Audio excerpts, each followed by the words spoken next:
അതിനൊരു negative side കൂടി ഉണ്ടായി. ജീവിതത്തിൽ ഒരുപാട് കഷ്ടപ്പെട്ടവനാണ് ഞാൻ. പെട്ടെന്നുണ്ടായൊരു സംഭവമായിരുന്നു. പക്ഷേ പല ആൾക്കാരെയും വേദനിപ്പിച്ചു എന്നുള്ളതായിരുന്നു നമ്മളൊരു. ദിലീപ് എൻ്റെ പുറയിൽ വന്നിട്ട് ഓളെ കൈ വെച്ച് ഇരിക്കും, കട്ടപ്പടിയിലിരിക്കും. നിനക്ക് എന്നോട് ദേഷ്യമാണ്. ഞാനെന്തിനാ ദേഷ്യപ്പെടുന്നത്? കാരണം എനിക്ക് ഉറക്കം വന്നിട്ട് ഞാനിങ്ങനെ ഇരിക്കും, ദൈവം കിടക്കാൻ പറ്റുന്ന എനിക്ക് ഉറങ്ങാൻ പറ്റണം.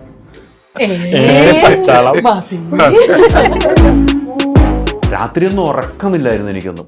എന്തേ ഉറങ്ങായിരുന്നില്ലേ? വാഴ നനയുമ്പോ ചീരയും കൂടെ. ഇപ്പൊ മറ്റേ മകനായിട്ട് അഭിനയിക്കണമെങ്കിൽ എന്റെ അച്ഛനായിട്ട് വേറെ അങ്ങനെ അഭിനയിച്ചാൽ മതി, വേറെ കുഴപ്പമൊന്നുമില്ല. എനിക്ക് തോന്നുന്നു കൂട്ട് വിടൂലെന്ന് തോന്നുന്നു. ഒടുക്കത്തെ കൂട്ടായി പോയി. എന്റെ മോനായത് കൊണ്ട് പോഴത്തി പറയുകയല്ല, റൊമാൻസ് ഒക്കെ സൂപ്പർ ആയിട്ട് ചെയ്തിട്ടുണ്ട്. നമസ്കാരം. പുത്തൻ സിനിമയുടെ വിശേഷങ്ങൾ പങ്കുവയ്ക്കാം. 4 അതിഥികൾ, 4 പേർക്കും സ്വാഗതം. അശ്വൻ ചേട്ടാ വരട്ടേന്ന് ഓർത്താ. അശ്വൻ ചേട്ടാ എങ്ങനെയുണ്ട് ഈ സിനിമയെക്കുറിച്ചൊന്ന്, നമുക്ക് ഈ സിനിമയുടെ യാത്രയെക്കുറിച്ചൊന്ന് പറയാം. പേര് തന്നെ രസമാണ്. ഇതിൻ്റെ ഒരു പ്രൊമോഷൻ ഇവരുടെ അടുത്തേക്ക് പോകുന്നുണ്ട്. വലിയ പ്രൊമോഷൻ ചെയ്ത ഒരു വലിയ വൈറലാക്കിയാണ് ഇവർ പരസ്പരം ഏറ്റുമുട്ടി ആളുകളൊക്കെ. ഞാനൊക്കെ രാത്രി കിടന്ന് ഓട്ടമാണ് ഇത് എന്താണെന്ന് അറിയാൻ വേണ്ടി. വലിയൊരു വിഷയം ഉണ്ടായ ഒരു പ്രൊമോഷൻ, അത് വലിയ വൈറലായി. ഈ സിനിമയിലേക്ക് എങ്ങനെയാണ് അശ്വൻ ചേട്ടാ എത്തിപ്പെടുന്നു? എങ്ങനെയാണ് ക്യാരക്ടർ? ഇത് ടർക്കിഷ് തർക്കം എന്ന തർക്കം ബേസ് ചെയ്തിട്ടുള്ള സബ്ജക്റ്റാണ്. അതിൽ ലുക്മാൻ്റെ വാപ്പയായിട്ടാണ് ഞാൻ അഭിനയിക്കുന്നത്. ഇത് എൻ്റെ ഭാര്യ ലുക്മാൻ്റെ അമ്മ. അതൊരു ക്യാരക്ടർ SI അല്ല, SI അല്ല, CI രൂപേഷ്. ഇത് എല്ലാവരും ഈ തർക്കമായിട്ട് ബന്ധപ്പെട്ട് പോകുന്ന ഒരു സബ്ജക്റ്റാണ്. അതിൻ്റെ അകത്ത് അതെങ്ങനെ പറയുന്നതെന്നൊരു വലിയ പിടിയില്ല. നമുക്കത് കൂടുതലും അത് വിവരിക്കാൻ പറ്റില്ല. കാരണം നമ്മുടെ വീടുകളിലും നാട്ടിലും ഒക്കെ ചെറിയ ചെറിയ തർക്കങ്ങൾ ഉണ്ടാകാറുണ്ട്, പ്രശ്നങ്ങൾ ഉണ്ടാകാറുണ്ട്. അതങ്ങനെ വലിയൊരു പെരുപ്പിച്ച് അത് വലുതായി വരുന്നു. അങ്ങനെ പോകുന്നൊരു കഥയാണ്. പക്ഷെ ആ കണ്ടന്റ് ഗംഭീര കണ്ടന്റാണ്. തർക്കത്തിനുണ്ടാകുന്ന ഒരു ബേസ് ഒരു സാധനമുണ്ട്, ഒരു ബേസ്മെന്റ് സൂപ്പറാണ്. മലയാള സിനിമയിൽ ഇതുവരെ ഒരു സിനിമയിലേ കണ്ടിട്ടില്ല അത്. ഈ പറഞ്ഞ പോലെ അശ്വൻ ചേട്ടൻ വന്ന കാലം മുതൽ സിനിമകൾ നമ്മളൊക്കെ കാണുന്ന കാലം മുതൽ സിനിമയിലുള്ള ഇപ്പോൾ പുതിയ ആളുകൾ അല്ലേ, അശ്വൻ്റെ ഒക്കെ പ്രായം ഉള്ള അവരോടൊപ്പമാണ് അഭിനയിച്ചു വരുന്നത്. എങ്ങനെ ഉണ്ടായിരുന്നു ഇവരൊക്കെ കൂടെ അഭിനയിക്കുമ്പോൾ ലൊക്കേഷനിൽ? ഇവരൊക്കെ അടിപൊളിയല്ലേ, സൂപ്പറായിരുന്നു. ഞാനിപ്പോൾ ചെയ്ത പടങ്ങളെല്ലാം കുറേ പടങ്ങൾ ഞാൻ ചെയ്തു, എല്ലാം പുതിയ തലമുറയെ കൂടെ. അതെ, കൂടുതൽ ചെയ്തത്. പക്ഷെ എനിക്കൊക്കെ ഭയങ്കര ഇഷ്ടമായി ഇപ്പോൾ അത്. കാരണം ഇത് എങ്ങനെയാവും എന്നൊക്കെ ആദ്യമേ തന്നെ എനിക്കൊരു തോന്നി. ഈ പടമല്ല, ഒരു കാലഘട്ടം മാറി പിന്നെ കുറച്ച് പുതുമങ്ങളൂടെ അഭിനയിച്ചപ്പോൾ. പക്ഷെ അവരൊക്കെ ഭയങ്കര സ്മാർട്ടാണ്, ഭയങ്കര എനർജിയാണ്. നമ്മൾ കുറേ പടങ്ങൾ ചെയ്തപ്പോഴേക്കും അത് തോന്നിയത്. നമ്മൾ അന്നും ഇപ്പം ഇവർ മോണിറ്ററിൻ്റെ എന്തെങ്കിലും ഒരു ചെറിയ ഇതുണ്ടെങ്കിൽ അവർക്ക് പെട്ടെന്ന് കണ്ടുപിടിക്കാൻ പറ്റും. അവരൊന്ന് ഡയറക്ടറോട് പറയും, ഡയറക്ടർ ഇങ്ങനെ സംഭവം ഉണ്ടാവും, മറ്റേതൊന്ന് പെട്ടെന്ന് ഒന്നിട്ട് എടുക്കാം ഇങ്ങനെ. അപ്പോൾ അവർ ആ ബിഹേവിങ് ഒക്കെ ഭയങ്കര രസമാണ്. അത് തന്നെ ഇപ്പം ലാസ്റ്റ് ചെയ്ത പടം വരെ അങ്ങനെ തന്നെയായിരുന്നു. യങ്സ്റ്റേഴ്സിനൂടെ അഭിനയിച്ചിട്ട് ആ ഒരു ഇതിൽ. പിന്നെ ഇവൻ്റെ കൂടെ അഭിനയിച്ചപ്പോഴുള്ള സാധനം നേരത്തെ പറയാൻ വേണ്ടി വെച്ചിട്ടുണ്ട്, അത് അവൻ തന്നെ പറഞ്ഞോളൂ. അതെ, പറയാൻ വെച്ച കാര്യം എന്ന് പറയാനോ വെച്ചിട്ട് അങ്ങനെയൊക്കെ പറഞ്ഞതാ. അതല്ല, ശോകൻ ചേട്ടൻ്റെ കൂടെ അഭിനയിക്കാൻ നമ്മൾ ചെറുപ്പം മുതൽ കാണുന്ന, നമ്മൾ ഒരുപാട് ചിരിപ്പിച്ചിട്ടും എല്ലാം നമ്മൾ ഇപ്പോഴും നമ്മളത് എൻജോയ് ചെയ്യുന്നുണ്ടല്ലോ. അവർ സിനിമകൾ റിപ്പീറ്റ് വാല്യൂ ഉള്ള സിനിമകളും കഥാപാത്രങ്ങളും നമ്മളിപ്പോൾ മീംസ് ആണെങ്കിലും നമ്മുടെ ട്രോളിലാണെങ്കിലും ഇപ്പം എല്ലാത്തിലും ഉള്ളതാണല്ലോ. അപ്പോൾ അങ്ങനെ ലൈവായി നിൽക്കുന്ന ഒരാൾ നമ്മൾ ചെറുപ്പം മുതൽ കാണുന്നത്. അവരുടെ കൂടെ അഭിനയിക്കുമ്പോൾ ഓഫ്കോഴ്സ് നമുക്ക് ഭയങ്കര സന്തോഷം ഉണ്ടാവും, ഒപ്പം പേടി ഉണ്ടാവും. പിന്നെ അച്ഛൻ്റെ അച്ഛനാണ്, ഫ്രണ്ടിൻ്റെ അച്ഛനാണ്. ഞങ്ങൾ കുറേ ദിവസം ഒരുമിച്ച് പോകണം. പക്ഷെ അടിപൊളിയായിരുന്നു. ഞങ്ങൾ ഫസ്റ്റ് 2 ദിവസം കഴിഞ്ഞപ്പോൾ തന്നെ അശോകൻ വിളിച്ച് പാടാ, എവിടെയുള്ള ലുക്മനെ ഇങ്ങോട്ട് വാ, റൂമിലോട്ട് അവിടെ എല്ലാവരും ഉണ്ട് വാ എന്നൊക്കെ പറഞ്ഞ് എല്ലാവരും ഇരുന്ന് സംസാരിച്ച് ഞങ്ങൾ അന്നു എടുക്കുന്ന അന്നു കാണും. എന്നിട്ട് നമുക്ക് ഇങ്ങനെ ചെയ്താൽ ഇനി എടാ ഇങ്ങനെ ഒരു സാധനം കൂടി വേണ്ടേ എന്നൊക്കെ അശോകൻ അങ്ങനെ ഡിസ്കസ് ചെയ്യും. ഡയറക്ടർ ഇരിക്കും, ഡിഒപി ഇരിക്കും. അങ്ങനെ ഒരു ടീം വർക്കായിരുന്നു ഈ സിനിമ. അങ്ങനെ ഒരാളൊരു ഡിസിഷൻ എടുത്ത് അതിൽ മാത്രം പോകണം അങ്ങനെ ഉണ്ടാവട്ടെ, എല്ലാ തരത്തിലും ഉണ്ടാവും. ഈ സിനിമ അങ്ങനെയായിരുന്നു. മൊത്തം എല്ലാവരും ഡിസ്കസ് ചെയ്യാനും അങ്ങനത്തെ ഒരു സ്പേസ് ഒക്കെ ഉള്ള ഒരു സിനിമയായിരുന്നു. വാപ്പ ഉമ്മ അടുത്തിരിക്കുകയാണ്.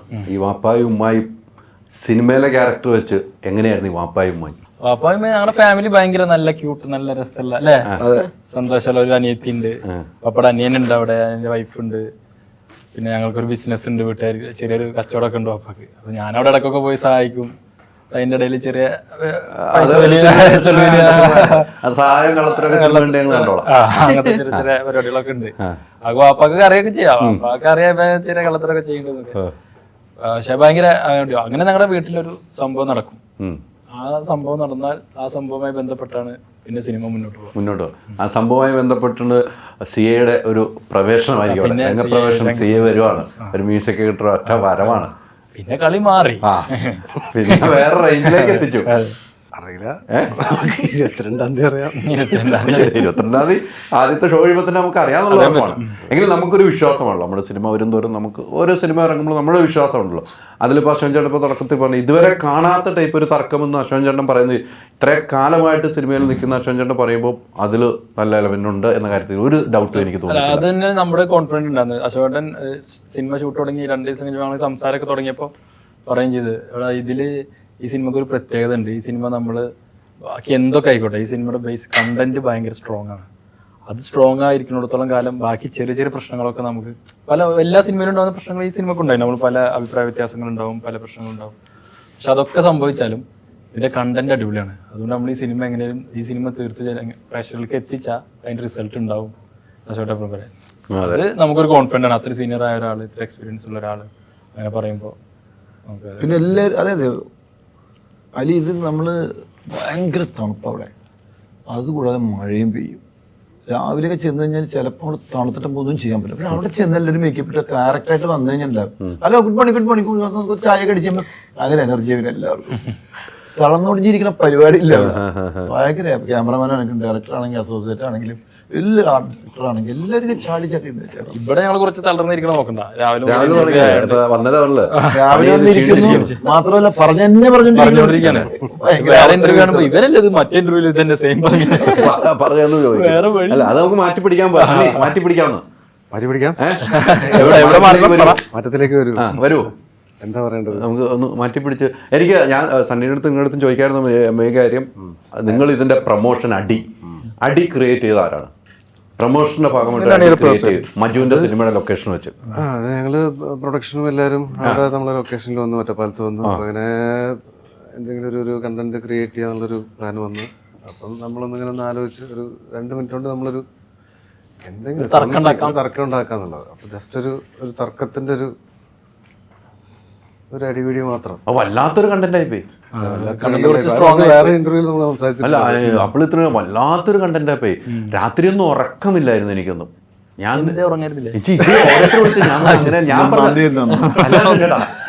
അജൻ ചേട്ടാ ഞാൻ പറഞ്ഞേ ഇത് ഒരു പ്രൊമോഷന്റെ ഭാവമായിരിക്കും.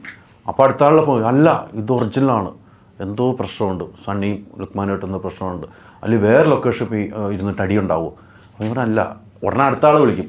രാത്രി ഉറക്കമില്ലാതെ ആകെ കിട്ടിയത് എനിക്ക് വിനയ് ഫോർട്ടിനാണ് കിട്ടുന്നത്. വിനയ് ഫോർട്ട് ആ ലൊക്കേഷനുണ്ടല്ലോ, വിനയ് ഫോർട്ടിനെ വിളിച്ചാൽ പറഞ്ഞു ഇങ്ങനെ ഒരു സംഭവം നടന്നിട്ടുണ്ട്, ഞാൻ ഇപ്പോൾ വിളിക്കാതെ തിരിച്ചു വന്ന് താഴെ ഒന്ന് ചോദിച്ചിട്ട് വന്ന് പറഞ്ഞു ഇത് സിനിമയുടെ ഭാഗമാണ്. പക്ഷെ വേറെ രീതിക്കും വാർത്ത വന്നിരുന്നു അല്ലേ? പക്ഷെ അത് ഒറിജിനാലിറ്റി ഭയങ്കരമായിട്ട് ഫീൽ ചെയ്തു. അപ്പോൾ ആ സിനിമയിൽ അത്രമാത്രം ഒറിജിനാലിറ്റി എന്തുമാത്രം ഉണ്ടെന്ന് നമ്മളിപ്പോൾ ആലോചിച്ചാൽ മതി. നിങ്ങളുടെ അന്നത്തെ ആ ഫൈറ്റ് നമ്മൾ പ്രൊമോഷൻ ഉണ്ടാക്കിയിട്ടുണ്ടെങ്കിൽ എത്രമാത്രം കണ്ടന്റ് ഈ സിനിമയിലുണ്ടെന്ന് മാത്രം നമ്മൾ തീരുമാനിച്ചാൽ മതി. അതിനൊരു നെഗറ്റീവ് സൈഡ് കൂടി ഉണ്ടായി. നമ്മൾ വിചാരിച്ച പോലെ അല്ല, അതിന് എൻഡിലൊരു നമ്മളൊരു പ്രൊമോഷൻ എന്നുള്ള രീതിയിൽ നമ്മളൊരു കണ്ടന്റ് പ്ലാൻ ചെയ്ത് പെട്ടെന്നുണ്ടായ ഒരു സംഭവമായിരുന്നു. പക്ഷെ അതിനെ നെഗറ്റീവായിട്ടത് വരുമൊക്കെ ചെയ്തു. പക്ഷെ അത് പല ആൾക്കാരെയും വേദനിപ്പിച്ചു എന്നുള്ളതായിരുന്നു നമ്മളുടെ ഒരു വേദന. അതായത് അവരെ തെറ്റിദ്ധരിപ്പിച്ചു എന്നുള്ളൊരു സാധനം വന്നു. അത് ശരിക്കും നമുക്ക് വേദന ഉണ്ടായി. പക്ഷെ നമ്മൾ അങ്ങനെ അല്ലായിരുന്നു അത് പോകേണ്ടി. അതിന് നമ്മൾ ഇപ്പൊ ക്ഷമ ചെയ്യും. അന്നും ചോദിച്ചിട്ടുണ്ട്, മുന്നേ ചോദിച്ചിട്ടുണ്ട്. ഇപ്പൊ അതിനോട് അതൊരു ന്യായീകരണം, വെറുതെ ന്യായീകരിച്ചത് അങ്ങനെ എങ്ങനെ പ്രൊമോഷനാന്ന് പറഞ്ഞാലൊന്നും കാര്യമില്ല. അശ്വൻ ചേട്ടൻ കണ്ടായിരുന്നത്? ഞാൻ കണ്ടില്ല അല്ലേ? ഭാഗ്യം. സത്യം പറഞ്ഞില്ല, അത് കാണേണ്ടതായിരുന്നു അശ്വൻ ചേട്ടൻ. അശ്വൻ ചേട്ടൻ ഇപ്പോൾ നിങ്ങൾ എന്തെങ്കിലും ചെയ്ത് ചിലപ്പോൾ ചോദിച്ചാൽ ആ രീതിക്ക്. പക്ഷെ അത് ഷൂട്ട് ചെയ്തവരെ സംഭവിച്ചോട്ടോ, ഡയറക്ടറിനെ ഷൂട്ട് ചെയ്തത് നവാസ് സുലൈമാൻ. പൊന്നെ നവാസ് ഷൂട്ട് ചെയ്തോണ്ടല്ലോ അശ്വൻ ചേട്ടൻ. നമ്മൾ ഒറിജിനാലിറ്റി ഈ മൊബൈലൊക്കെ വെച്ചിട്ട് പമ്മിയൊക്കെ എടുക്കൂലേ, അതെടുക്കടാ അവൻ അടിക്കണ്ട ഇങ്ങനെയൊക്കെ പറയുകയാണ് ഡയറക്ടർ. അതാണ് അതിനകത്ത് ഒറിജിനാലിറ്റി വന്നതും. പക്ഷെ അത് അയക്കാൽ ഒരു പ്രൊമോഷന്റെ ഭാഗമായിരുന്നു അത്. ശരിക്കും ഡയറക്ടറോടും പ്രൊഡ്യൂസറോടും ഒക്കെ ചോദിക്കണം കേട്ടോ, ശരിക്കും അവരെ വിളിച്ച് ചോദിക്കണം. ഈ പടം ഇറങ്ങട്ടെ, പടം ഇറങ്ങുമ്പോൾ വരുമല്ലോ അപ്പോൾ ചോദിക്കാമല്ലോ. സണ്ണി ഒരു സിഐയുടെ കഥാപാത്രം, ഈ പോലീസ് വേഷങ്ങൾ ചെയ്തിട്ടുണ്ട്, കുറച്ച് ചെയ്തിട്ടുണ്ട്.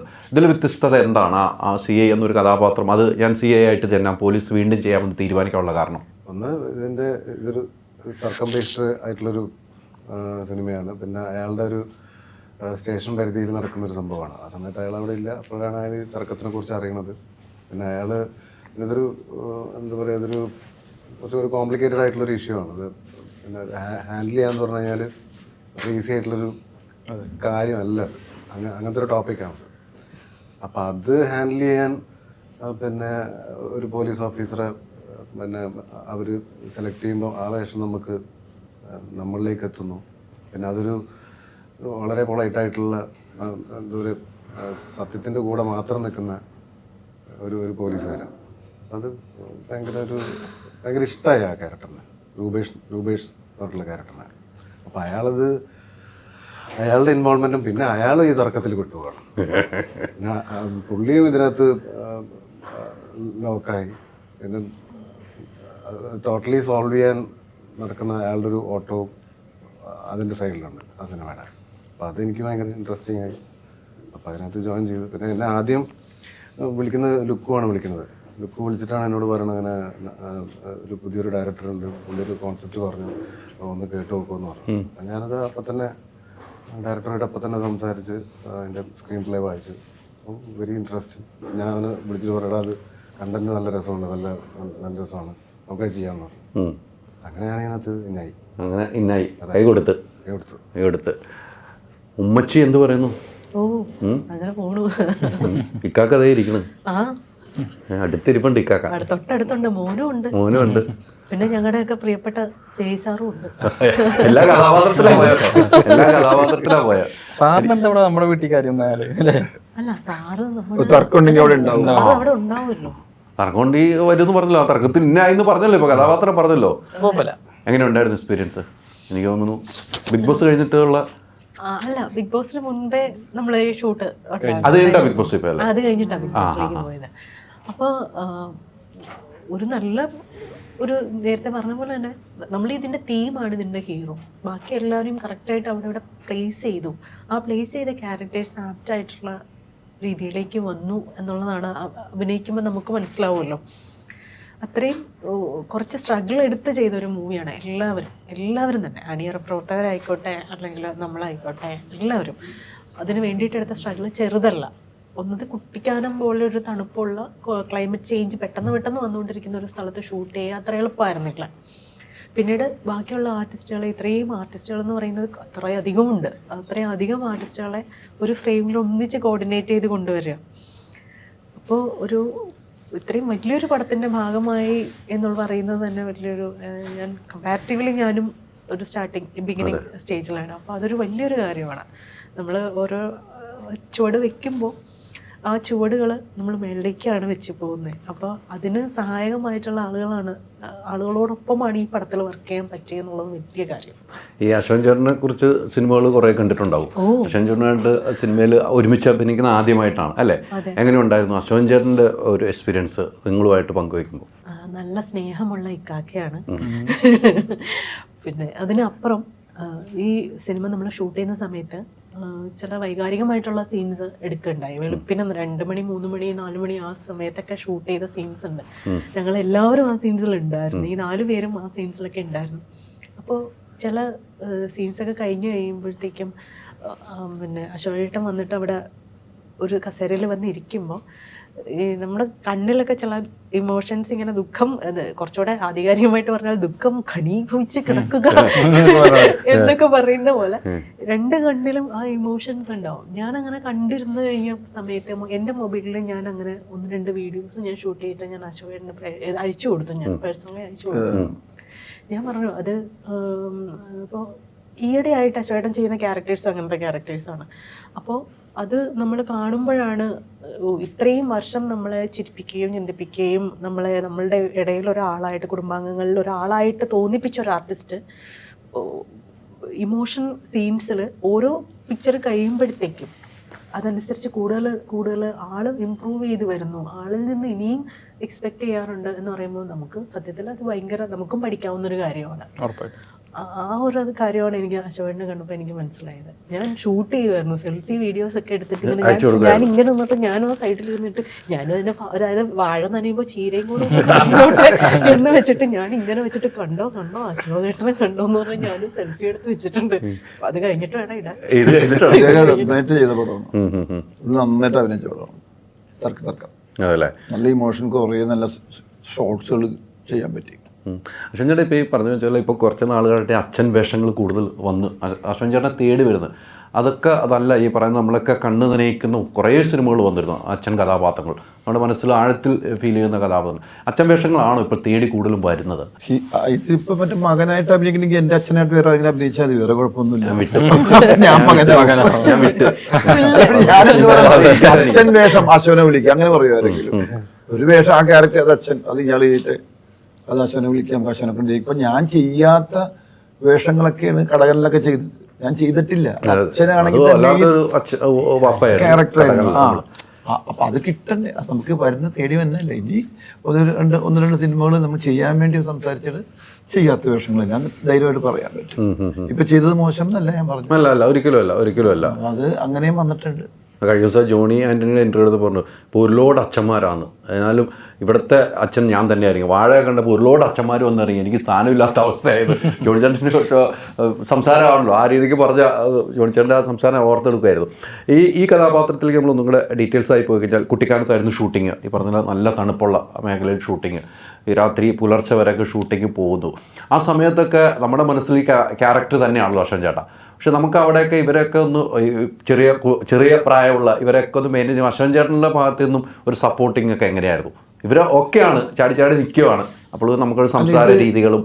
സിനിമയിൽ വന്ന് 1-2 ദിവസം കഴിയുമ്പോൾ ഇവരെല്ലാവരും ക്യാരക്ടറിലേക്ക് വരും. ഞാനടക്കം എല്ലാവരും ക്യാരക്ടറിൽ വരും. നമ്മൾ ഷോട്ട് എടുത്ത് കഴിഞ്ഞ് പിന്നെ അടുത്ത നേരം നമ്മൾ കുറച്ച് നേരം തമാശയൊക്കെ പറഞ്ഞിരുന്ന് കഴിഞ്ഞിട്ട് പിന്നെ റെഡി ഇട്ടാന്ന് പറഞ്ഞാൽ ഓട്ടോമാറ്റിക് നമ്മൾ അവിടെ എഴുതാ കസേരന്ന് എണീക്കുമ്പോൾ തന്നെ ക്യാരക്ടറാണ് കുറച്ച്. പിന്നെ അവിടെ ചെന്ന് നമ്മൾ നിന്ന് കഴിഞ്ഞാൽ നമ്മൾ അവിടുത്തെ ഒരാളായി, ആ ക്യാരക്ടറായി. അത് കറക്റ്റായിട്ട് ഇവർ ചെയ്യുന്നുണ്ട്, എല്ലാവരും ഫോളോ ചെയ്തിട്ടുണ്ട്. അതിനൊന്നും വേറെ ഉപദേശങ്ങളോ ഒന്നും വേണ്ട ആവശ്യമൊന്നുമില്ല. കറക്റ്റായിട്ട് നമ്മൾ നിൽക്കേണ്ട ചില സാധനങ്ങളൊക്കെ നമ്മൾ പറഞ്ഞിരിക്കുന്നത്, ഞാൻ ഇങ്ങനെ വരുമ്പോൾ ഞാനൊന്ന് ഇങ്ങോട്ട് വരും, അപ്പം നീ ഒന്ന് ഇപ്പുറത്ത് പിടിച്ചോളും, അതൊക്കെ അങ്ങോട്ട് ഇങ്ങോട്ട് പരസ്പരം അറിഞ്ഞ് ചെയ്യുന്നതാണ്. മനസ്സിലാകാതെ നിൽക്കണം, മാസ്കാതെ അല്ലേ, ആ കാര്യങ്ങളൊക്കെ പറഞ്ഞു പോകുള്ളൂ. നിങ്ങൾ രണ്ടുപേരും അശ്വൻ ചേട്ടനോട് ഇതിനു മുമ്പ് അഭിനയിച്ച? ഇല്ല, ഞാൻ ഫസ്റ്റ് ടൈം. ലുക്കും രണ്ടുപേരും ഫസ്റ്റാണ്, 3 പേരും ഫസ്റ്റാണ് അല്ലേ? 4 പേരും. ശരി, അശ്വൻ ചേട്ടനും ഫസ്റ്റാണല്ലോ. അശ്വൻ ചേട്ടൻ്റെ സിനിമയിൽ ഇന്നും ഓർത്തു വെക്കുന്ന കഥാപാത്രം ഏതായിരിക്കും ലുക്മാൻ? കുറേ ഉണ്ടല്ലോ, ഒരുപാടുണ്ടല്ലോ. നമുക്ക് പഞ്ചാബി ഹൗസ് ഉണ്ട്, പറക്കും തളിക്കുണ്ട്, അങ്ങനെ പുലിവാര കല്യാണം ഉണ്ട്, അങ്ങനെ കുറേ ഉണ്ട്. പക്ഷെ അതിന് ആ ക്യാരക്ടേഴ്സ് ഇപ്പം നമ്മുടെ ഇടയിൽ നേരത്തെ പറഞ്ഞ പോലെ നമ്മുടെ ഇടയിലത്തെ ഒരാൾ എന്നുള്ളൊരു ഇതുണ്ടല്ലോ അശോകൻ ചേട്ടന്.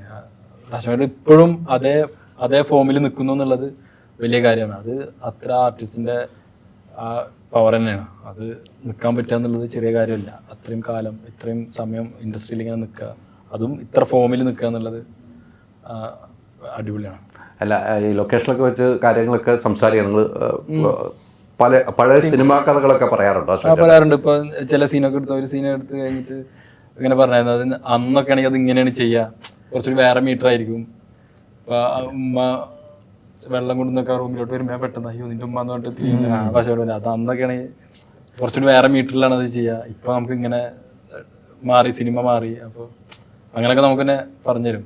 ഈ സിനിമയ്ക്കൊപ്പമുള്ള ഒരു യാത്ര ഇപ്പം സോഷ്യൽ മീഡിയ വലിയൊരു കാലഘട്ടമാണല്ലോ അശ്വൻ ചേട്ടാ. പണ്ടൊന്നും അതില്ലായിരുന്നു. ഇപ്പം അങ്ങനെ ഇൻ്റർവ്യൂസ് പോലും പണ്ടില്ല, വളരെ ചുരുക്കമുള്ളൂ എന്ന് എനിക്ക് തോന്നുന്നു. ഇപ്പോൾ ആ കാലഘട്ടം മാറി സോഷ്യൽ മീഡിയയ്ക്ക് വലിയ ഒരു കടന്നുകയറ്റം സിനിമയിലേക്ക് ഉണ്ടായിട്ടുണ്ട്. ഇപ്പോൾ അശ്വൻ ചേട്ടനൊക്കെ രാവിലെ തൊട്ട് വന്ന് ഒരു ഇൻ്റർവ്യൂവിൽ ഇങ്ങനെ പറഞ്ഞത് തന്നെ പറഞ്ഞുകൊണ്ടിരിക്കുകയാണ്. അതൊക്കെ എങ്ങനെയാണ് അശ്വൻ ചേട്ടനൊക്കെ പോലെയുള്ള ആളുകൾ ഉൾക്കൊണ്ട് പോകുന്നത് എങ്ങനെയാണ്? അല്ല, അത് നമ്മളൊരു ആർട്ടിസ്റ്റ് എന്ന് പറയുന്നത് വരുന്നു, അഭിനയിക്കുന്നു, കാശ് മേടിക്കുന്നു, ഡബ് ചെയ്യുന്നു, പോകുന്നു, അതല്ല.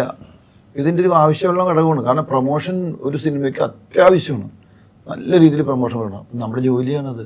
അതെങ്ങനെയാണെന്നല്ല, എങ്ങനെയാണെങ്കിലും നമ്മളതിൽ പങ്കാളിയാകണം, ആയേ പറ്റുള്ളൂ. അതിനൊരു സുഖം ഉണ്ടായിരുന്നു. എല്ലാത്തിനും ഒരു സുഖം കണ്ടെത്തിയാൽ മതി. അപ്പോൾ നമുക്കൊന്നും ഒരു ഭാരമായിട്ട് തോന്നില്ല. ഇപ്പം ഞാനിവിടെ കിടന്ന് കട്ടപ്പെട്ട് കിട്ടുന്ന കഞ്ഞിയിലിടാന്ന് പറഞ്ഞിട്ട് ഞാൻ പറയല്ലോ, പഞ്ചാബി യൂസിൽ ഞാനിവിടെ കിടന്ന് കട്ട, അതില്ല, സീനില്ല, പടത്തിലില്ല. പടത്തിലില്ലല്ലോ ആ പടത്തിൽ കട്ട് ചെയ്ത് പോയ സീനാണ് ഭയങ്കര എങ്ങനെയാണ് ഇമോഷണൽ. അശ്വൻ്റെ പറയണേ? ദിലീപ് സംസാരിക്കുമെന്ന് അറിഞ്ഞു കഴിഞ്ഞാൽ നേരത്ത് ഞാൻ ദിലീപിനെ പിടിച്ചടിക്കും ചായപ്പിൽ വെച്ചിട്ട്, നീ സംസാരിക്കലോടാ പട്ടി എന്ന് പറയുന്നത് രമണ വിളിക്കുമ്പോഴാ ഫുൾ ഫ്രെയിമിനാണ് ഇപ്പൊ മാത്രം. അപ്പൊ എന്റെ മനസ്സിൽ ഒരു പാവത്താനാണ് ഇയാള്. ഞാൻ വിചാരിക്കും രമണൻ എന്ന് പറഞ്ഞ ക്യാരക്ടർ വിചാരിക്കും ഇവൻ എന്നെ ഇത്ര നാൾ എന്നെ ചതിക്കരുത്, എന്നോട് മറച്ചു വെച്ചില്ലേ പിണ്ടെന്ന് പറഞ്ഞിട്ട് ഇത്ര നിഷ്കളങ്കനെയാണ് ഈ ക്യാരക്ടർ. പിന്നെ ആ വ്യസനത്തില് വീടിന്റെ അകത്ത് ഒരു വരാന്തയിൽ ഇരുന്ന് ഇതുണ്ട്, അവിടെ ഇരുന്ന് കഞ്ഞി കോരിട്ടിയെ കുടിക്കാൻ പറ്റുന്നില്ല. ദിലീപ് എൻ്റെ പുറയിൽ വന്നിട്ട് തോളെ കൈ വെച്ച് ഇരിക്കും, കട്ടപ്പടിയിലിരിക്കും. രമണ നിനക്ക് എന്നോട് ദേഷ്യമാണ്. അപ്പം ഞാൻ എന്തിനാ ദേഷ്യപ്പെടുന്നത്? ജീവിതത്തിൽ ഒരുപാട് കഷ്ടപ്പെട്ടവനാണ് ഞാൻ. പിന്നെ ഞാൻ ഇവിടുന്ന് എന്തിനാ കഷ്ടപ്പെടുന്നത് ഇങ്ങനെ ആലോചിക്കും. മരിക്കാൻ നേരത്ത് ഇത്തിരി കഞ്ഞികളും തന്ന ആളാണ് എൻ്റെ മുതലാളി. ആ മുതലാളിക്ക് വേണ്ടിയാണ് ഞാൻ കന്ന് കഷ്ടപ്പെടുന്നത്. പിന്നെ എത്ര കഷ്ടപ്പെട്ടാലും ശരിയാണ്, ഇപ്പോൾ ഇവിടെ കിടന്ന് കഷ്ടപ്പെട്ടിട്ട് കഞ്ഞിയില്ല, അത് കുടിക്കുമ്പോൾ ഒരു സുഖം എന്ന് പറഞ്ഞ് കരയും. കുറേ ഡയലോഗ് ഉണ്ട്, അത് ഒറ്റ ഷോട്ട് ട്രാക്ക് ഇട്ട് ചെയ്താണ്. കയ്യടിയൊക്കെ ഉണ്ടായിരുന്നു. അപ്പൊ ഭയങ്കര ഇമോഷനാണ്, കണ്ണിന്ന് ഒഴുകി. അത് ഡബ് ചെയ്ത് കഴിഞ്ഞ് ഞാൻ തിരിച്ച് ഇവിടെ വന്ന് മദ്രാസിൽ ഡബ് ചെയ്ത് കഴിഞ്ഞ് തിരിച്ച് വന്നപ്പോൾ സിദ്ദിഖിന്റെ റൂമിൽ ഇരിക്കുക, സിദ്ദിഖിന്റെ ഓഫീസിൽ, ഡയറക്ടർ സിദ്ദിഖില്ല. സരിത അവിടെ നിന്ന് വിളിച്ചിട്ട് മോഹിനിക്ക് ഡബ് ചെയ്ത സരിതയാണ്, ഊമ പെണ്ണായിട്ട്, ഊമ ശബ്ദം. അപ്പോൾ അവിടെ നിന്ന് പുള്ളിക്കാരത്തെ വിളിച്ചിട്ട് പറഞ്ഞ് ഞാൻ കണ്ടു, ഞാൻ ഡബ് ചെയ്ത് സിദ്ദിഖ് ഒരു സീൻ ഞാൻ ഡബ് ചെയ്തു. അപ്പോൾ സിദ്ദിഖ് കണ്ടിന്യൂ ചെയ്തു എന്ന് പറഞ്ഞു. പിന്നെ ഒരു സീൻ കണ്ടിന് അശോകൻ്റെ ഇങ്ങനെ ഒരു സീൻ ഞാൻ കണ്ടു, നന്നായി അഭിനയിച്ചിട്ടുണ്ട്, നന്നായി ഡബ് ചെയ്തിട്ടുണ്ടെന്ന്. അതേ അശോകനുണ്ട് കൊടുക്കാമെന്ന് പറഞ്ഞ് ഫോൺ തന്ന് ഞാൻ സംസാരിച്ചു. അപ്പോൾ അതൊക്കെ അത് എനിക്ക് ഭയങ്കര ഇതായിരുന്നു. ആദ്യം ഞാൻ അങ്ങനെ തൂക്കിപ്പോയി. കാരണം വെച്ചാൽ ആദ്യം ഞാൻ വിളിച്ചു, അപ്പം തന്നെ ഞാൻ ഇവനെ വിളിച്ചു റാഫി ഇങ്ങനെ സരിത് ഇങ്ങനെ പറഞ്ഞു നന്നായിട്ടുണ്ടെന്ന് പറഞ്ഞ് അത് പോകും, ഫോൺ കട്ടായി. പിന്നെ എനിക്ക് ഉറക്കം വന്നിട്ട് ഞാനിങ്ങനെ കിടക്കാൻ പറ്റുന്ന, എനിക്ക് ഉറങ്ങാൻ പറ്റണം. കാരണം കൊതിയാണ്, ഒരു ഇമോഷൻ സീൻ ചെയ്യാൻ കൊതിക്കുന്ന സമയമുണ്ട് അത്. അങ്ങനെ ഞാൻ പിന്നെ അത് പടം ഇറങ്ങി കഴിഞ്ഞപ്പോൾ അതില്ല. ഞാൻ റാഫി പടം അടിപൊളിയായിട്ടുണ്ടല്ലോ, ഇനിയെങ്കിലും ഇട്ടുവിടത്. ഇനി ഇട്ട അശോനെ കണ്ണുവെക്കും, ഓഡിയൻസ് കണ്ണുവെക്കും. അതല്ല സുഖം. ആ ഒരു ക്യാരക്ടർ അവിടെ ഒന്ന് ഇമോഷൻ ആയാൽ ചിലപ്പോൾ പടത്തിനെ ബാധിക്കും. കാരണം ത്രൂഔട്ട് കോമഡി ചെയ്തുകൊണ്ട് പോകണേ ഞാനാണ് അതിൽ മെയിൻ കോമഡി എന്ന് തന്നെ ഞാനല്ലല്ലോ പറയണത്. ദിലീപ് ഊമയെ തന്നെ അവനൊന്നും പറയാൻ പറ്റില്ലല്ലോ, ഡയലോഗ് ഞാനല്ലേ പറയണത്. അങ്ങനെ കളിച്ച് വന്നിട്ട് അവസാനം കൂടെ ഒന്നൊരു ഇമോഷൻ പറഞ്ഞാൽ ചിലപ്പോൾ പടത്തിനെ ബാധിക്കും. അതത് അവരെ കണ്ടുപിടുത്ത് വരുന്നത്. അങ്ങനെ കട്ട് ചെയ്ത് പോയിട്ടൊക്കെ ഭയങ്കര വിഷമിച്ചിട്ടുണ്ട് അവള്. അത് വലിയൊരു സീനാണോ പറഞ്ഞ അശ്വൻ പറഞ്ഞു. നമ്മൾ ആ പറഞ്ഞു വന്നതിൽ നിന്ന് ഇത് കുറേ പറഞ്ഞിട്ടുണ്ട് ഞാൻ.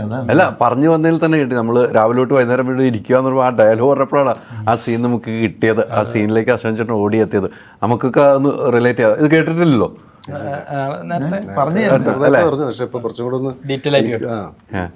നമ്മളൊക്കെ ഇമോഷണലായി. നമ്മൾ ആ ഡയലോഗ് പറഞ്ഞപ്പോൾ തന്നെ അശ്വൻ ചേട്ടൻ കണ്ണിലേക്ക് നോക്കുമ്പോൾ ആ ഡയലോഗ്, അന്നത്തെ ഡയലോഗ് ഇപ്പോഴും ഓർത്ത് പറയാന്ന് പറയുന്നത്. അതെ, അത് സിനിമയിൽ പോലും ഇല്ല. സിനിമ കണ്ടിട്ട് പിന്നെ ഓർത്തിരിക്കുകയാണ്. അത് അത്ര ഇഷ്ടപ്പെട്ടോണ്ട് അത് മനസ്സിൽ കിടക്കണത്. ഇപ്പോഴത്തെ ഡയലോഗ് ഒന്നും ആർക്കും ഓർത്തിരിക്കാൻ പറ്റണില്ല. തീർച്ചയായിട്ടും അഭിനയിച്ച സിനിമയുടെ നമുക്ക് ഓർത്തിരിക്കില്ല. അതാണ് പണ്ടത്തെ ഇപ്പോഴത്തെ വ്യത്യാസമാണ് കേട്ടോ.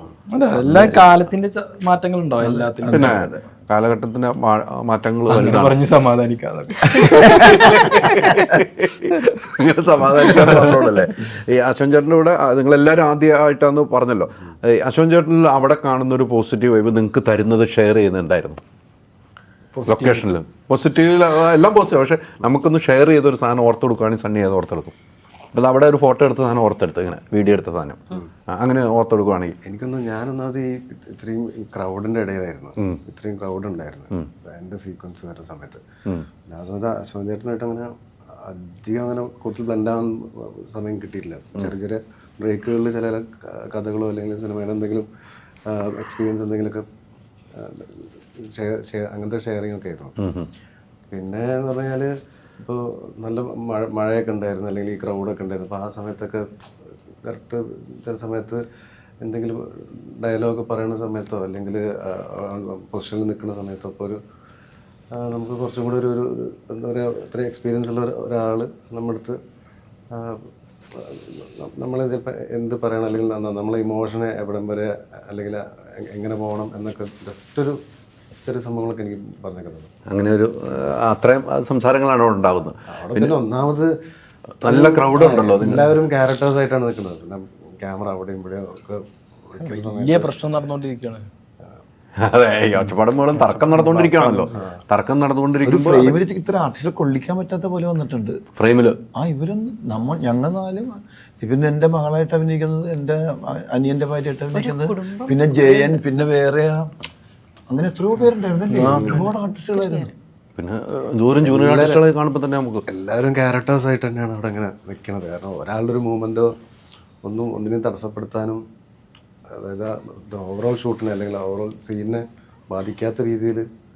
അപ്പം അശോകൻ ചേട്ടനൊക്കെ അവിടെ സീനിയറായിട്ടുള്ള ഒരാളുണ്ടാകുമ്പോൾ കൃത്യമായിട്ട് ചിലപ്പോൾ അത് പറഞ്ഞു, ചിലപ്പോൾ ഒരു വൈഡ് എടുക്കുകയാണെങ്കിൽ തന്നെ അത് എല്ലാവരും കറക്റ്റ് അത് എല്ലാവരും ഡെലിവറി ചെയ്യാൻ ശ്രമിക്കുകയും ചെയ്യും. കാരണം ഇനി ഒരു തെറ്റിക്കൽ ഉണ്ടാകുന്ന വെച്ചിട്ട്. ഈ അച്ചുവായിട്ട് അഭിനയിച്ചിട്ടുണ്ടല്ലോ. അച്ചുവായിട്ട് ഉണ്ട മുതൽ ഇങ്ങനെ കുറേ സിനിമകൾ അഭിനയിച്ചു. അച്ചുവായിട്ട് ഇരിക്കുമ്പോൾ തന്നെ അശോകൻ ചേട്ടനെ കുറിച്ച് നിങ്ങൾ സംസാരിക്കാറുണ്ടായിരുന്നു? ഞങ്ങള് ഇതിനെ കുറിച്ചിട്ട് ഈ ഇവിടുത്തെ കാര്യങ്ങളൊക്കെ സംസാരിക്കാറുണ്ട്. ഞങ്ങള് ഈ പടത്തിന് ശേഷം ഞങ്ങൾ കൊച്ചിയിൽ നിന്ന് കാണുമ്പോഴൊക്കെ ഈ സിനിമയുടെ കാര്യങ്ങളും ഈ സിനിമയിലത്തെ പരിപാടികളും ഒക്കെ സംസാരിക്കാറുണ്ട്. അല്ലാത്തത് സംസാരിക്കാൻ നല്ല അടുത്ത ഫ്രണ്ട്സാണ്. അതെ, നിങ്ങൾ നല്ല കമ്പനിയാന്ന് പറയുന്നത്. നിങ്ങൾ എല്ലാവരും നല്ല കമ്പനിയാണ് നമ്മൾ കാണുന്നില്ല. നിങ്ങളുമായിട്ടുള്ള കൂട്ടുകെട്ടുകൾ കൂടുതലുള്ള. ഈ സബ്ജക്റ്റ് അറിയണവർക്കൊക്കെ അറിയാം. ഈ സിനിമ നമ്മൾ അടുത്ത ആൾക്കാർക്കൊക്കെ അറിയാം ഇതിൻ്റെ ഒരു സബ്ജക്റ്റ്. അപ്പോൾ ഈ സിനിമ എല്ലാവരും ഈ സിനിമയെ കുറിച്ച് ചോദിക്കും, എന്തായി ആ സിനിമ, ആ സബ്ജക്റ്റ് ഭയങ്കര അടിപൊളി പരിപാടിയാണല്ലോ, അത് എങ്ങനെ വന്നിട്ടുണ്ട് എന്നൊക്കെ ചോദിക്കും.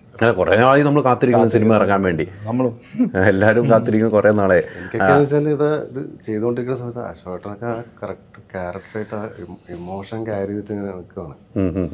നമ്മളൊക്കെ എന്ന് വെച്ചാൽ ആദ്യമായിട്ട് അഭിനയിക്കുകയും ചെയ്യല്ലേ, അപ്പം നമ്മളായിരുന്നു ഒരു മിസ്റ്റേക്ക് പോലും പറ്റരുത് എന്നുള്ളൊരു. കാരണം അങ്ങനത്തെ ഒരു പ്രഷർ കൂടി ഉണ്ട്. കാരണം അങ്ങനെയാണ് അവർ ഹോൾഡ് ചെയ്ത് നിൽക്കുന്നത്. അതിൻ്റെ ഇടയിൽ ആർക്കെങ്കിലും ഒരു മിസ്റ്റേക്ക് വരുമ്പോഴൊക്കെ അത് വീണ്ടും അതിലോട്ട് വരിക എന്നൊക്കെ പറഞ്ഞാൽ ഭയങ്കര ഇതല്ലേ. അപ്പൊ നമുക്ക് ചുറ്റുള്ളവർക്ക് അങ്ങനെ ഉണ്ട്. ഇപ്പൊ അശോകൻ അങ്ങനെ ഹോൾഡ് ചെയ്ത് നിൽക്കുകയാണെങ്കിൽ പോലും ചുറ്റുള്ളവർ കാര്യം നോക്കും. നീ അവിടെ ഇല്ല, നീ കുറച്ചുകൂടി ഇങ്ങോട്ട് വരും, ആ ഇമോഷനിൽ നിന്നിട്ട് തന്നെ പറയും. മൊത്തത്തിൽ ശരിക്കും വന്നിട്ടുണ്ടെങ്കിൽ എല്ലാവരും അവരവരെ പ്ലേസ്മെന്റ് പോലും ശരിക്കും ബൈഹാർട്ടാക്കണം. അത്ര ക്രൗഡ് ഉണ്ടായിരുന്നു, അത്ര ഇതുണ്ടായിരുന്നു. എവിടെ നിന്നിരുന്നത് ആ സമയത്ത് ആ ഡയലോഗ് എൻ്റെ ഇപ്പൊ എവിടെ എങ്ങനെയായിരുന്നു കൈ, അതായത് അസിസ്റ്റൻസിനും അസോസിയേറ്റിനും നോക്കാൻ പറ്റില്ല, അത്ര ക്രൗഡായിരുന്നു. അങ്ങനെ കണ്ടിട്ട് നോക്കാൻ പറ്റില്ല. എല്ലാവരും പറയാമേ എന്തെങ്കിലും ഇപ്പം ആരോടെങ്കിലും എന്തെങ്കിലും പറയുമ്പോൾ തന്നെ അശോകൻ ചേട്ടനൊക്കെ അത് ഒന്നാമത് ഇമോഷണലി നിൽക്കുകയാണ്. അപ്പോൾ ആ ഇമോഷൻ ശരിക്കും ഫേസിലുണ്ടാവും. ചിലപ്പോൾ ആരെങ്കിലും എന്തെങ്കിലും റോങ് ചെയ്തിട്ടുണ്ടെങ്കിൽ എടാ അങ്ങോട്ട് നിൽക്കണം, അല്ലെങ്കിൽ അത് പറയാൻ എന്തെങ്കിലുമൊക്കെ വേണമെങ്കിൽ നമുക്ക് നമ്മുടെ മൂഡ് വേണമെങ്കിൽ മാറിപ്പോവാൻ. ആ ക്യാരക്ടർ വിടാതെ തന്നെയാണ് പറയും. അങ്ങനെ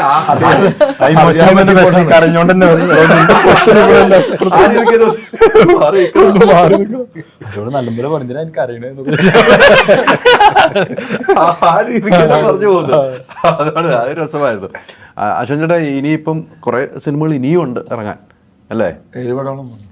7 പടം ഇറങ്ങാൻ നിൽക്കുകയാണ് അല്ലേ?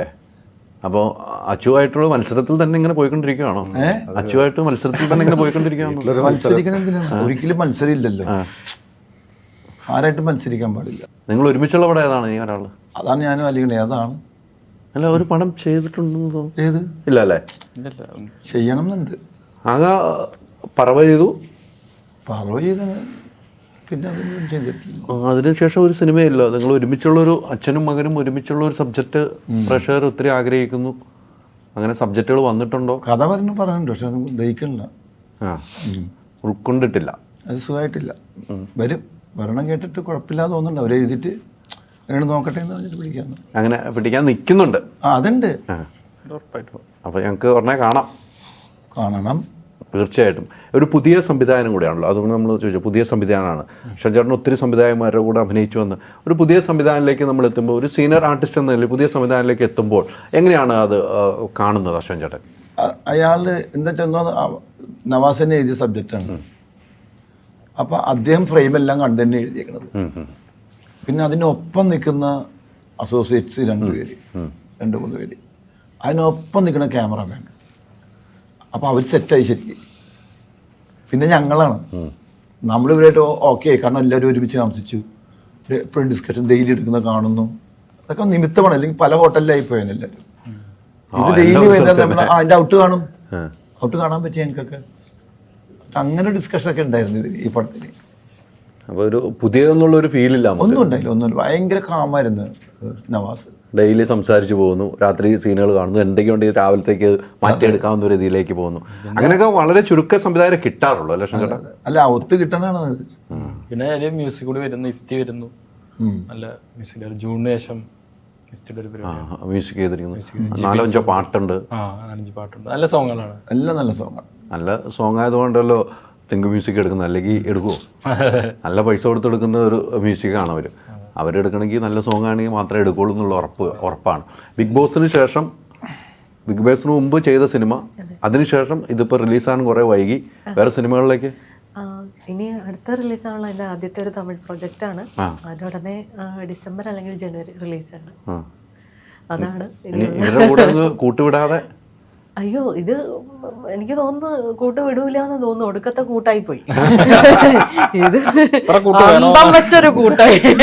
കാരണം എന്താന്ന് വെച്ചാൽ ഡെയിലി രാവിലെ വന്ന് ഈ ഒരേ കോസ്റ്റ്യൂം ഇട്ടിട്ടാണ് ഇത്രയും 10-20 ദിവസം നമ്മൾ അവിടെ നിൽക്കുന്നത്. അപ്പം എൻ്റെയൊക്കെ മനസ്സിൽ ഈ പോസ്റ്ററൊക്കെ കാണുമ്പോൾ ഞങ്ങൾ അവിടെ ഈ വേഷത്തിലാണ്, ഈ മുഷിഞ്ഞ വേഷമൊക്കെ ഇട്ടിട്ട് ഈ 20 ദിവസവും മഞ്ഞും മഴയും വെയിലും ഇടിയും അടിയും ഒക്കെ കണ്ട് ശരിക്കും. അപ്പം അതൊരു നമ്മൾ വർക്കിൻ്റെ ഇടയിൽ സംഭവിക്കുന്ന ഒരു കൂട്ടുണ്ട്.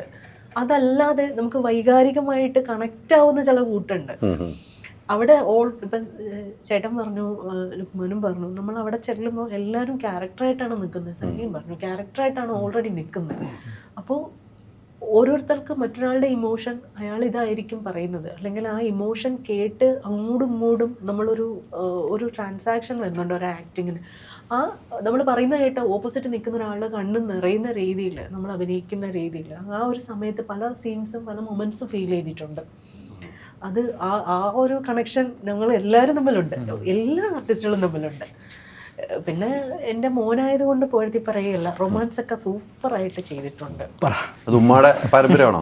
എനിക്ക് എൻ്റെ അല്ല, ഇക്കാക്കാൻ്റെ റൊമാൻസ് ഒക്കെ ഉപ്പാൻ്റെ ഇതാണ്, വളരെ കാര്യമായിട്ട്. പിന്നെ അതൊക്കെ ഇവരെ റൊമാൻസ് കണ്ട് വളർന്നല്ലേ.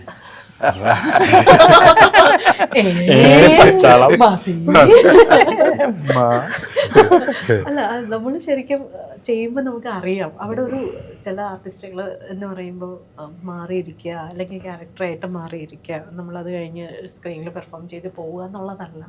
ഇപ്പം സണ്ണി ആണെങ്കിലും നല്ല പിന്നെ സ്റ്റണ്ട് സീനിനൊക്കെ ഇടയ്ക്ക് വന്ന് ചായ കുടിക്കാനിരിക്കുന്നത് ഞങ്ങളുടെ ഇടയിലൊക്കെയാണ് വന്നിരിക്കുന്നത്. അപ്പോൾ അശോകൻ ചേട്ടൻ ഇങ്ങനെ ഇരിക്കുന്നുണ്ടാവും, ആള് ഇങ്ങനെ ഇത് എന്നിട്ട് എന്തൊക്കെയുണ്ട് സണ്ണി താഴോട്ട് ചോദിച്ചിട്ട് നോക്കിയിട്ടായിരിക്കും നേരത്തെ പറഞ്ഞോളെ. അപ്പോൾ അവിടെ അടികൊണ്ട് മൂക്കൊക്കെ ശരിക്കും നല്ല ഇടി കിട്ടിയിട്ടുണ്ട്. നല്ല ഇടി മേടിച്ചിട്ട് ആള് വന്നിരുന്നിട്ട് നല്ല സുഖമുണ്ട് അശോകൻ, അങ്ങനെ പോണു. നമുക്കിടയിൽ ഒരു സൗഹൃദം ഓൾറെഡി ആ സെറ്റിലുണ്ട്. ഒരു സൗഹൃദത്തിൻ്റെ പുറത്തുള്ളൊരു ബന്ധങ്ങൾ അവിടെ അത് ആ ഷൂട്ടിങ്ങിനെ നന്നായിട്ട് ഹെൽപ്പും ചെയ്തിട്ടുണ്ട്. തീർച്ചയായിട്ടും ഈ തർക്കങ്ങൾ സൗഹൃദത്തോടു കൂടി നീങ്ങിയ തർക്കങ്ങൾ, തിയേറ്ററിൽ തർക്കങ്ങളില്ലാതെ ആളുകളൊന്ന് സിനിമ കാണട്ടെ. ഇതൊരു നല്ല എല്ലാ ടൈപ്പ് ഓഡിയൻസിനും, യൂത്തിനാണെങ്കിലും ഫാമിലിക്കാണെങ്കിലും, പിന്നെ അതുപോലെ ഏത് ആഗ്രഹിക്കുന്ന ആ സാധനങ്ങളൊക്കെ എല്ലാം ചേരുവകൾ ചേർന്നല്ല ഒരു സിനിമയാണെന്ന് ഒരു തർക്കവും വേണ്ട. അതെ, ഒരു തർക്കവും വേണ്ട, തർക്കിക്കും വേണ്ട. തർക്കങ്ങളില്ലാതെ പോയി സിനിമ കണ്ടിട്ട് നിങ്ങൾ വന്നിട്ട് നമ്മുടെ നാട്ടിലൊക്കെ ഇങ്ങനത്തെ ആൾക്കാരുണ്ടോ എന്ന് തർക്കിക്കുക. അന്ന് ഈ തർക്കം വിജയിക്കട്ടെ. ഒത്തിരി സന്തോഷം. Okay, thank you.